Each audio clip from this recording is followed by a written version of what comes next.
There are people you look at and instantly realize you can't read them. Not a hint of emotion, not a flicker of reaction, just a steady, controlled silence that feels impossible to decode. You find yourself wondering whether they're hiding something, protecting themselves, or simply wired differently from everyone else. Emotionally cold people confuse us because they don't respond the way we expect. They observe instead of react. They calculate instead of explode. And they move through life with a calmness that others mistake for emptiness. But behind that blank expression is always a story, a reason why their emotional world looks different from yours. Some people aren't born cold. Life shapes them that way. A child who grows up with emotional neglect, disappointment, betrayal, or constant criticism learns a painful lesson. Showing feelings can be dangerous. Their developing brain begins to associate vulnerability with harm, so it shuts down the emotional system for protection. This psychological conditioning follows them into adulthood. They avoid deep conversations, keep relationships at a distance, and stay on the surface because intimacy feels like exposure. They might desperately want connection, but the part of them built for survival is stronger than the part of them built for openness. They're not heartless. They're wounded, and their emotional coldness is a shield they created long before they had the words to understand why. But not all emotional coldness is born from pain. Some people are emotionally distant because they are thinkers before feelers.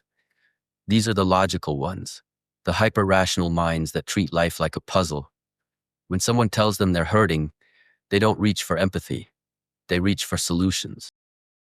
They speak in facts, not feelings, because logic feels safer and clearer than emotion. It's not that they don't care, it's that their brain is wired to fix, not to comfort. Their love shows up in actions, solving problems, offering help, showing reliability, but rarely in emotional softness. To the untrained eye, they seem distant, but in reality, they are simply operating from a different emotional frequency.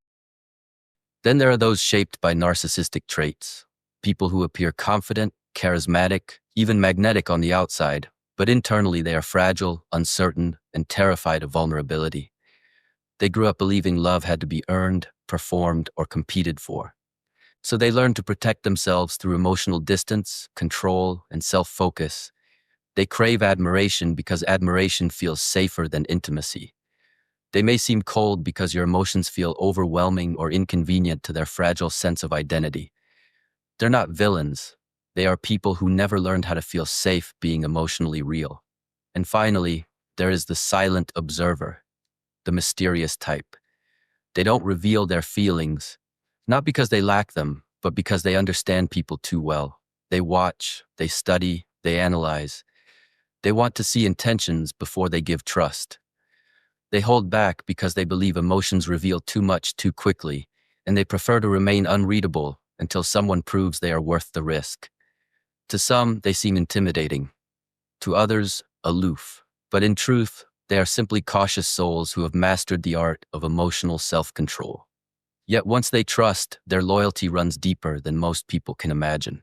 So whether you've met someone like this or recognize pieces of yourself in these four patterns, the wounded survivor, the analytical thinker, the narcissistic protector, or the silent observer, remember this: emotional coldness is not emptiness.